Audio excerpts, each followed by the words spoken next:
Kali ini saya, Angelo Esilato Channel, itu akan ngevlog di daerah saya sendiri, berada di Turen, Kabupaten Malang. Kita akan berkunjung ke sebuah pondok pesantren sebenarnya, tetapi orang itu mengenalnya sebuah masjid Tiban yang katanya dibangun oleh jin dan hanya dikerjakan dalam satu malam. Ikuti ya perjalanan saya dan semoga. Selamat siang, ini perjalanan menuju Masjid Tiban atau pondok pesantren.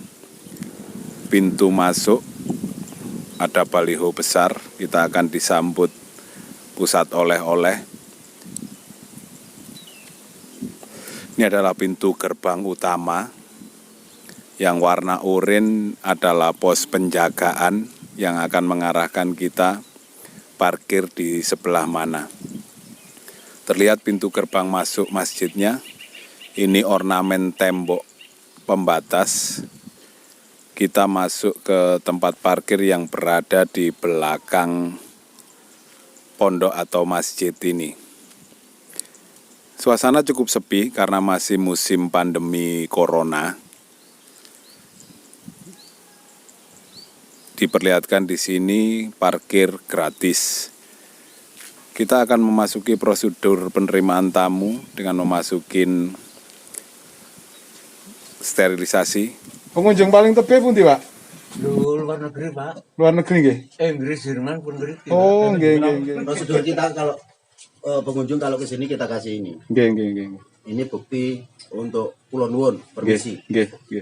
Dan kartu ini bila mau pulang, kami harap semua tamu untuk menukarkan kartu keluar.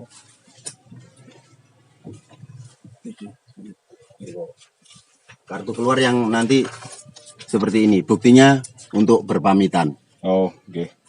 Kan beda, ini kartu masuk dan yang ini kartu keluar.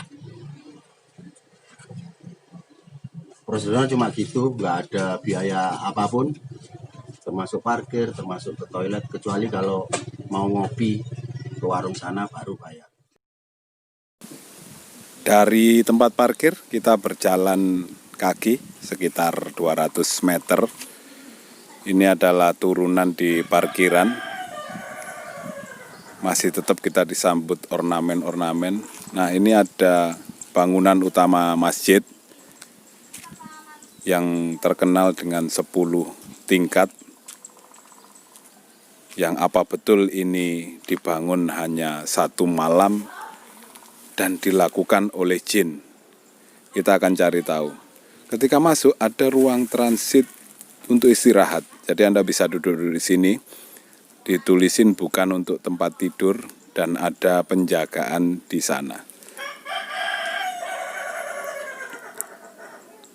Masih banyak ruang istirahat yang lain yang disediakan.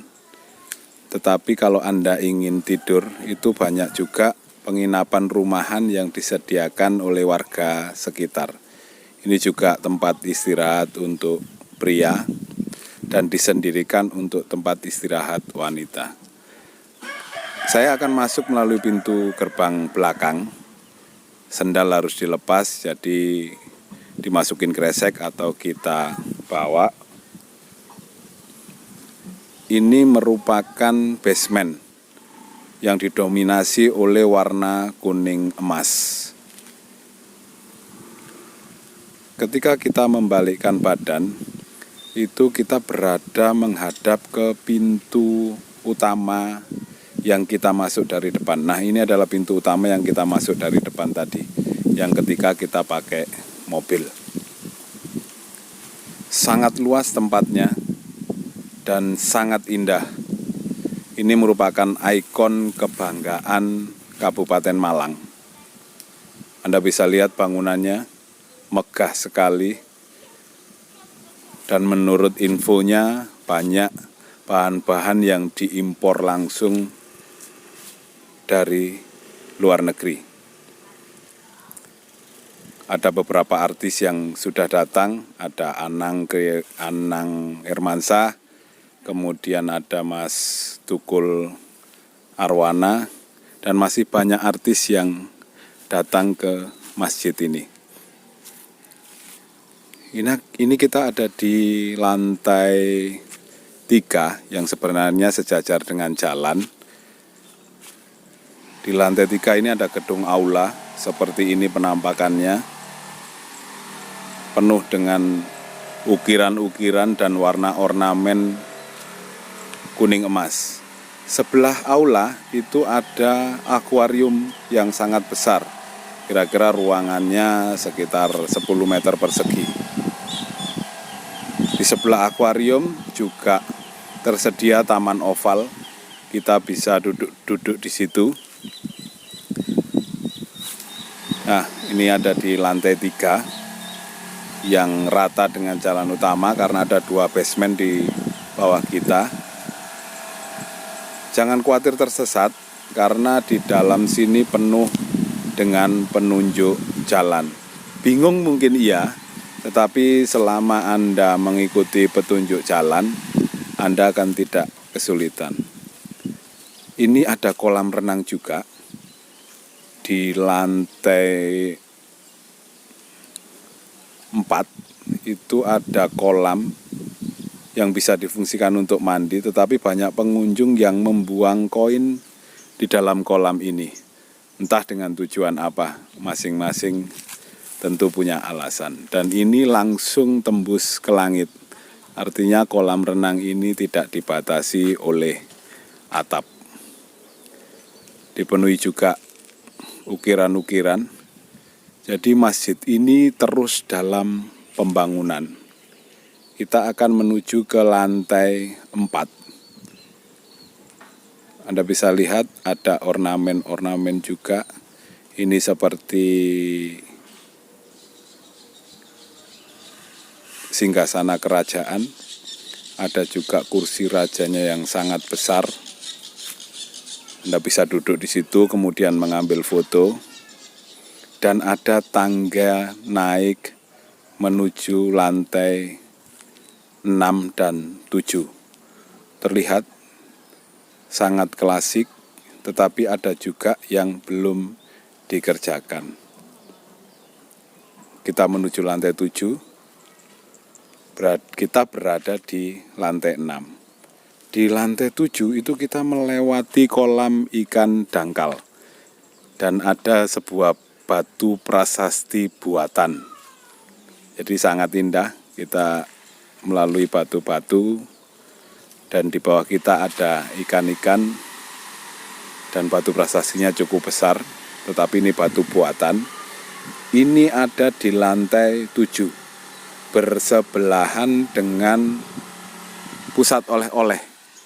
Nah, ini ada mall tempat kita bisa belanja, jadi kalau Anda masuk jangan khawatir, ada tempat belanja, termasuk juga belanja tabulat pot, tanaman buah dalam pot. Jadi di teras itu ada tanaman-tanaman, kemudian masuk itu kita ada juga di lantai 7 adalah ruang kubah masjid. Kalau kita naikkan ke atas kameranya, ini adalah kubah masjid utama. Yang ada balkon di dalam ruangan, tetapi berbentuk balkon. Kemudian ada tiang bendera yang sangat tinggi, yang biasanya pada 17 Agustus itu menaikkan bendera raksasa.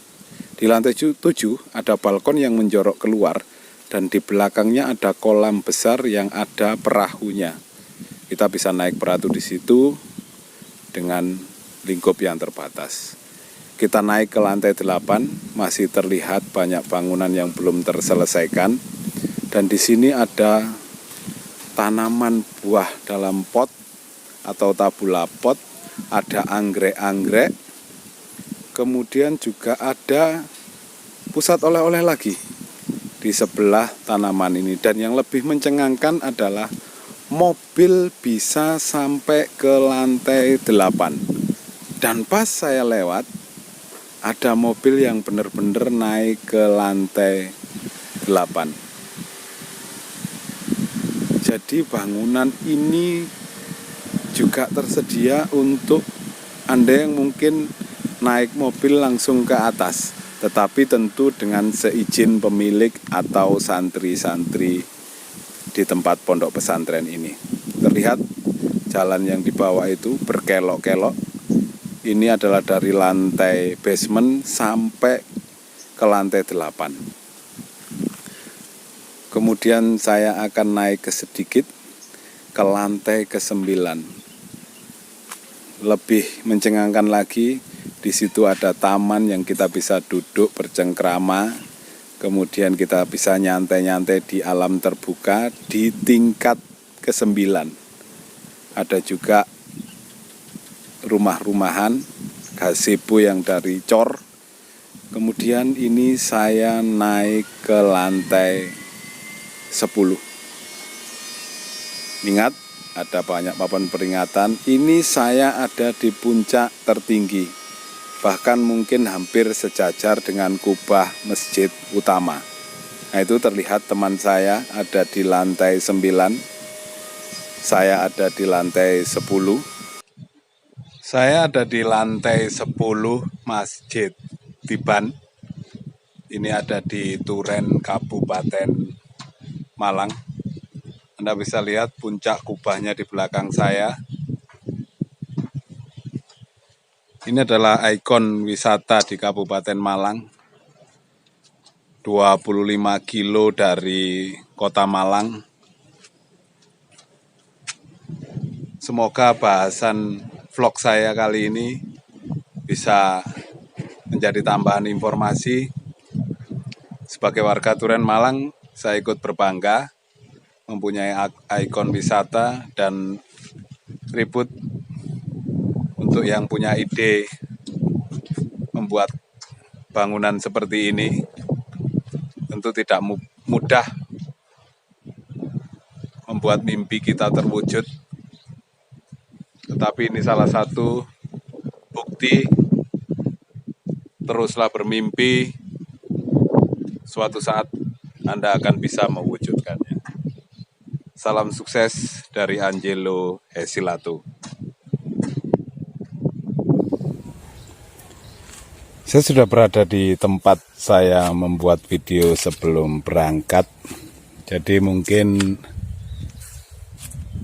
akan saya perjelas bahwa pondok pesantren yang orang sebut Masjid Tiban itu bukan dibangun oleh jin dan tidak dikerjakan hanya satu malam.